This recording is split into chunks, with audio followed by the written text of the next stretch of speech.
मीराबाई का भजन है, तो सुनिए फिर समझाते हैं, समझिएगा और सुनते रहिए, क्योंकि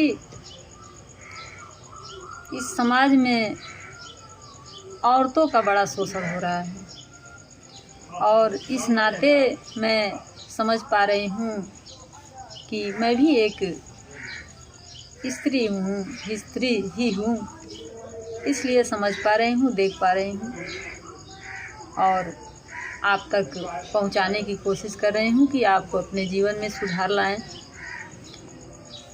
और शान से जिएं, सिर उठा के जिएं और सिर को उठाकर जीने में जो सहायता करते हैं उनको पा लीजिए। और उनको कैसे पाएंगी, उसके लिए बहुत जान लगाना पड़ेगा, बहुत मेहनत करना पड़ेगा और मेहनत से जो घबराएगा वो नहीं पा पाएगा, न सिर उठा के जी पाएगा, न चल पाएगा इस समाज में। तो जिसको सिर उठाकर जीना है वो ध्यान से सुने और समझें, जिसको नहीं सुनना है कोई बात नहीं। तो मीरा कहती हैं, अजी असुअन जल सींची सींची, अजी असुअन जल सींची सींची, प्रेम बेली बोई, अब तो बेली खिल गई, आनंद प्रेम का होई। जब उनको मिल जाते हैं प्रभु तो ऐसा भाव आता है। तो भजन है, कान्हा संग प्रीत लगी रे, कान्हा संग प्रीत लगी रे, मोहन संग प्रीत लगी राम, जोड़ी कैसे तोड़ूं रे, कान्हा संग प्रीत लगी राम, जोड़ी कैसे तोड़ूं रे, कान्हा संग प्रीत लगी, कान्हा संग प्रीत लगी रे, मोहन संग प्रीत लगी राम, कान्हा संग प्रीत लगी रे, मोहन संग प्रीत लगी राम, जोड़ी कैसे तोड़ूं रे, कान्हा संग प्रीत लगी राम, जोड़ी कैसे तोड़ूं रे, कान्हा संग प्रीत लगी। यमुना किनारे जल भरन गई, यमुना किनारे जल भरन गई, सिर पर गागर ली, यमुना किनारे जल भरन गई, सिर पर गागर ली, सामने मोहन मिल गए, सामने मोहन मिल गए, तू आवेला गंभीर रे, जोड़ी कैसे तोड़ूं रे, कान्हा संग प्रीत लगी राम, जोड़ी कैसे तोड़ूं रे, कान्हा संग प्रीत लगी राम, कान्हा संग प्रीत लगी रे, मोहन संग प्रीत लगी राम, कान्हा संग प्रीत लगी रे, मोहन संग प्रीत लगी राम, जोड़ी कैसे तोड़ूं रे, कान्हा संग प्रीत लगी राम, जोड़ी कैसे तोड़ूं रे, कान्हा संग प्रीत लगी राम। अपने महल में मैं सोवन गई, अपने भवन में मैं सोवन गई, आवे यहाँ खड़ली, अपने भवन में मैं सोवन गई, आवे नीदड़ली, बांसुरी के टहर सुन के, बांसुरी के टहर सुन के, खुल गई नीदड़ली रे, जोड़ी कैसे तोड़ूं रे, कान्हा संग प्रीत लगी राम, जोड़ी कैसे तोड़ूं रे, कान्हा संग प्रीत लगी राम, कान्हा संग प्रीत लगी रे, मोहन संग प्रीत लगी राम, कान्हा संग प्रीत लगी रे, मोहन संग प्रीत लगी राम, जोड़ी कैसे तोड़ूं रे, कान्हा संग प्रीत लगी राम, जोड़ी कैसे तोड़ूं रे, कान्हा संग प्रीत लगी राम। हमारे आंगन पेड़ कदम हो, हमारे आंगन पेड़ कदम हो, आवे गिरधारी, हमारे आंगन पेड़ कदम हो, आवे गिरधारी, आसन लगा कर उन्हें बिठाऊं, आसन लगा कर उन्हें ठाऊं रामो की चढ़ली रे, जोड़ी कैसे तोड़ूं रे कान्हा संग प्रीत लगी राम, जोड़ी कैसे तोड़ूं रे कान्हा संग प्रीत लगी राम। आमने सामने बड़े देवरो लागे आखड़ली, मीराबाई संतों के चरणों, मीराबाई संतों के चरणों पावे। आमने सामने बड़े देवरो, आमने सामने बड़े देवरो लागन आखड़ली, आमने सामने बड़े देवरो लागन आखड़ली। मीराबाई संतों के चरणों, मीराबाई संतों के चरणों पाँव पीतड़ली रे, जोड़ी कैसे तोड़ू रे कान्हा संग प्रीत लगी राम, जोड़ी कैसे तोड़ू रे कान्हा संग प्रीत लगी राम। कान्हा संग प्रीत लगी रे मोहन संग प्रीत लगी राम, जोड़ी कैसे तोड़ूं रे कान्हा संग प्रीत लगी राम, जोड़ी कैसे तोड़ूं रे कान्हा संग प्रीत लगी राम। मीराबाई कह रही हैं, आंसुअन जल सींची सींची प्रेम बेली बोई, अब बेली खिल गई आनंद का फल हुई। जब प्रेम जगता है अंदर, जब प्रेम उठता है, तब प्रभु के श्रद्धा के लिए उठता है, प्रभु के पा लेने के लिए होता है। मैंने पहले भी बोली हूँ कि कामना कामना में अंतर होता है। एक कामना इसी जगत में कुछ पा लेने की होती है, दूसरी कामना वो है जो प्रभु को पा लेने की है। तो मीरा का कामना सर्वश्रेष्ठ था, वो प्रभु को पा लेने की कामना थी। तो बचपन से ही वो बहुत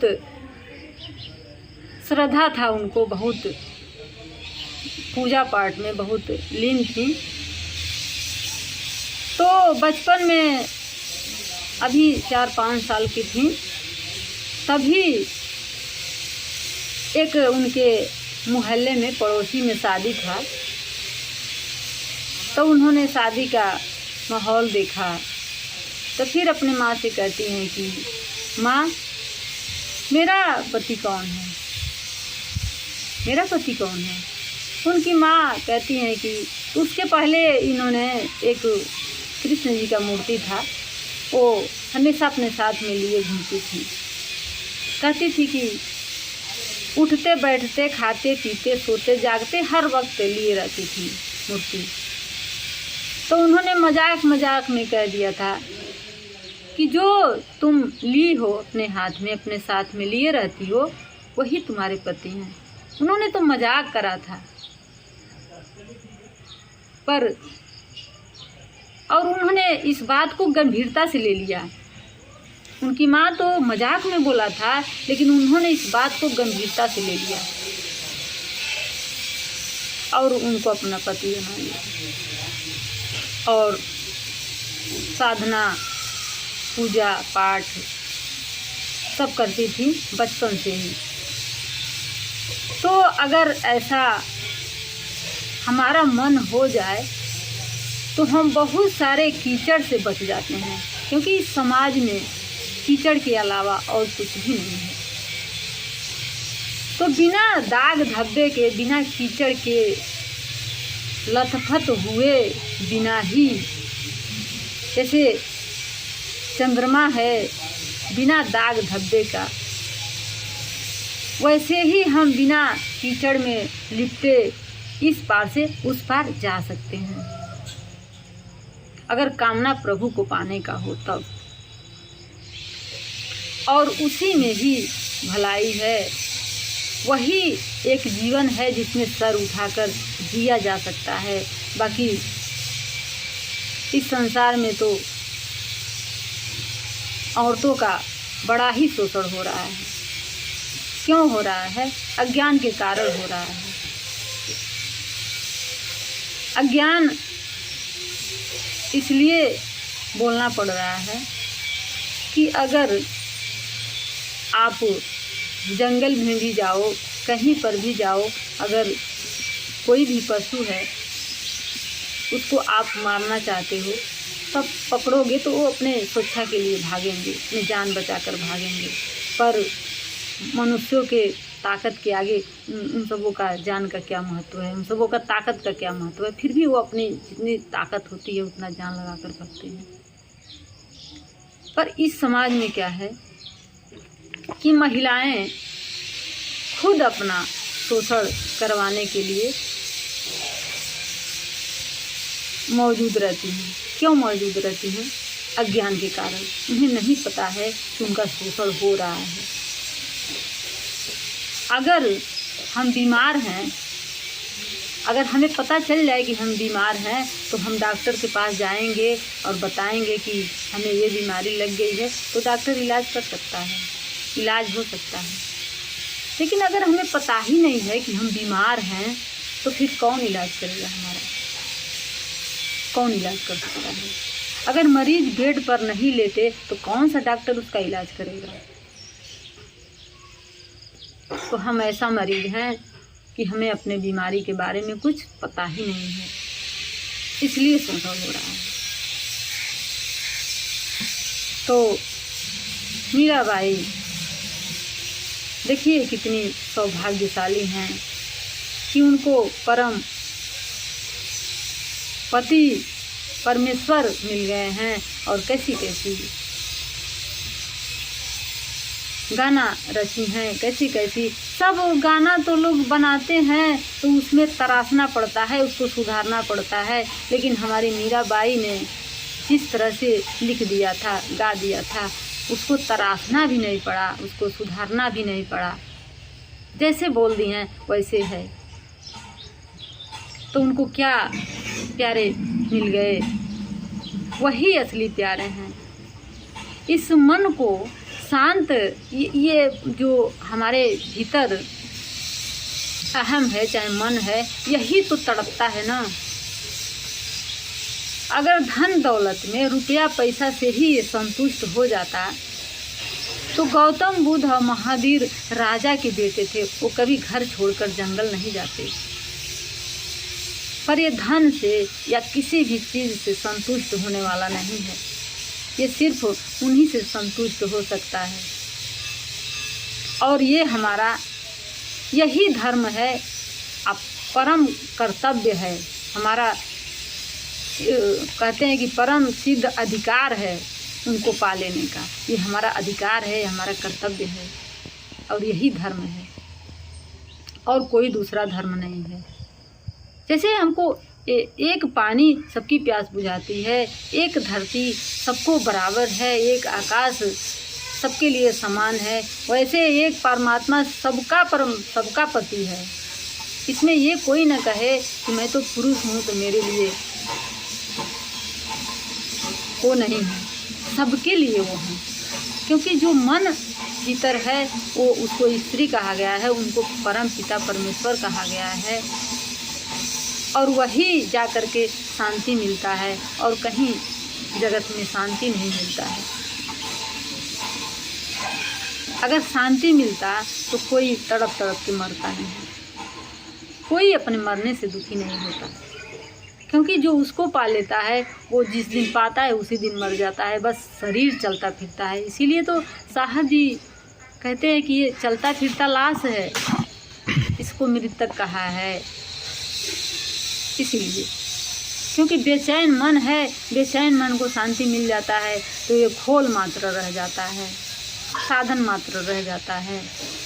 अब इसको जिधर हम चाहें ले जा सकते हैं, अच्छे कर्मों में ले जा सकते हैं। और हमें दिख जाता है कि जब ये शरीर, पहले मैं बता चुकी हूँ कि ये शरीर मैं नहीं हूँ, इस पर मैंने वीडियो डाला है। तो जब शरीर नहीं हूँ, ये मैं नहीं हूँ, तो इसको मांसाहार भी क्यों दूँ? क्योंकि मांसाहार देने में इसका भी नुकसान है। सिर्फ स्वाद के लिए तो हम खाते हैं ना, स्वाद से जैसे ही अंदर जाता है तो मिट्टी हो जाता है, पता ही नहीं चलता है क्या खाया क्या नहीं खाया। तो एक तो इसका भी नुकसान हुआ। और दूसरी नुकसान किसी का जान चला गया। ये बातें हमें सब समझ में आ जाती है तो हम भीतर से शाकाहारी होते हैं, और भीतर से जब तक शाकाहारी नहीं होंगे तब तक शाकाहारी का कोई मतलब नहीं निकलेगा। तो जब शरीर समझ में आता है तो शाकाहारी भी बन जाते हैं, वीगन बन जाते हैं। दूध भी नहीं देना है इसे। क्यों नहीं देना है? जैसे जब तक हमें दूध चाहिए होता है, जब हम पैदा होते हैं तभी हमें दूध की आवश्यकता पड़ती है, तो वो तो प्रकृति माँ ने हमें दे देती है। ये माँ तो दूसरी नंबर की है, पहली माँ प्रकृति माँ है। वह जितना दिन हमें दूध चाहिए वो दे देती है। लेकिन जब हम अहंकार जब कहता है कि मुझे दूध चाहिए, मुझे ये चाहिए, मुझे ज़बरदस्ती, उसको तो कुछ पता नहीं है। वो अपने को सर्वश्रेष्ठ समझता है, जबकि सर्वश्रेष्ठ ये शरीर है, दूसरा नंबर अहंकार है। लेकिन अहंकार कहता है कि मैं सर्वश्रेष्ठ हूँ, मैं इस शरीर को चलाता हूँ। उसका कहना है कि मैं इस शरीर को चलाता हूँ, पर ऐसा नहीं है। सत्य ये है कि शरीर अपना काम करना जानती है। वो झूठ मूठ में घुसे रहता है कि मैं करता हूँ, मैं करता हूँ।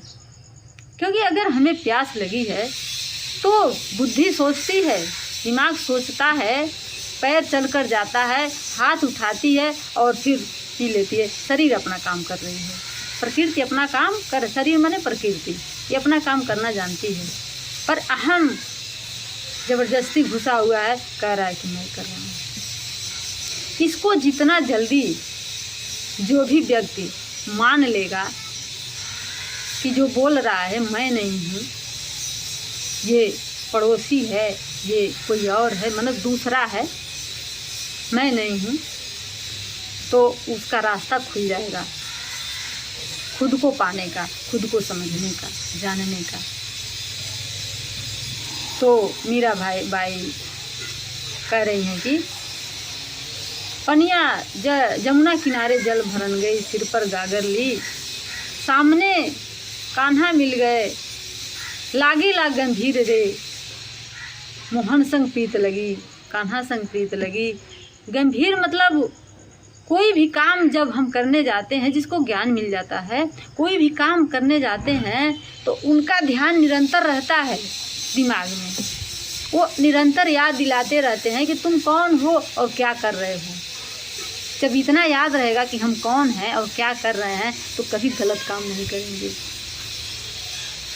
इसीलिए कहा गया है कि जो साधु है उसका पूरा ब्रह्मांड मंदिर है, कोई उसका एक मंदिर नहीं है, उसके लिए पूरा ब्रह्मांड मंदिर है। और हर वक्त वो साधना में रहता है। काम कोई भी कर रहा है, काम तो शरीर कर रही है, मन नहीं कर रहा है, मन साधना में लगा रहता है।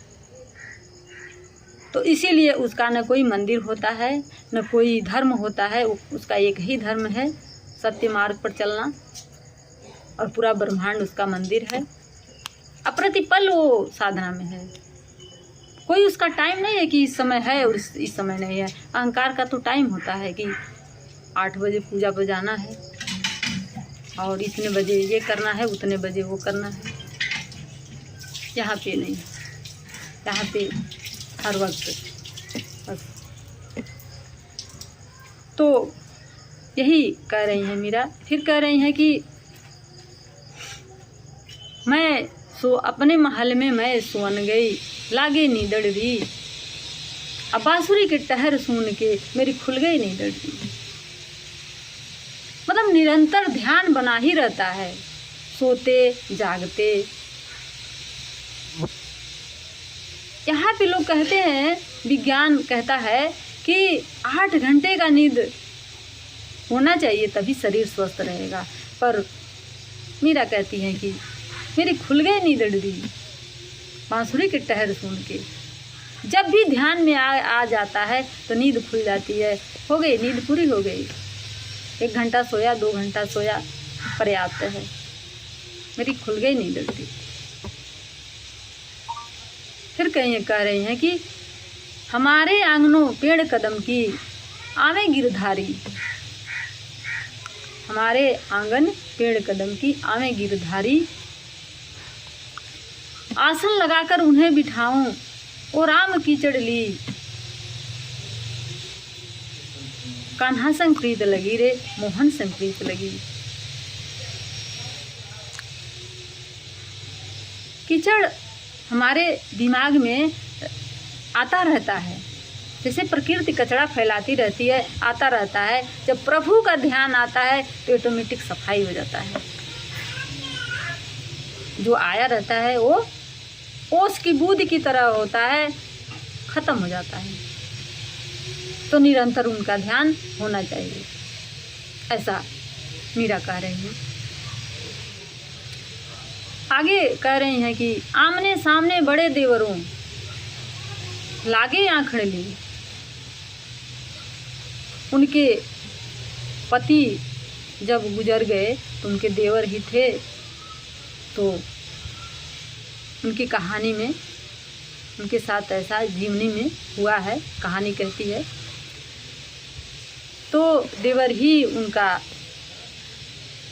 आगे पीछे लगे रहते थे, पर उनका मन तो संतों के चरणों में था, संतों के पास था।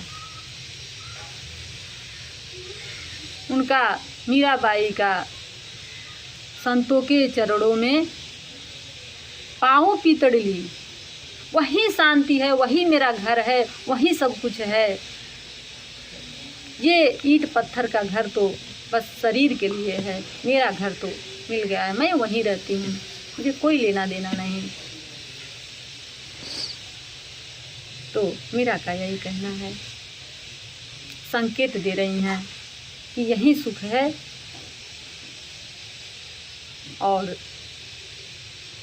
चुनाव आपके हाथ में है कि आप इसी समाज में, इसी कीचड़ में सुखी हैं, खुश रहना चाहते हैं, तो वो भी आपका चुनाव है।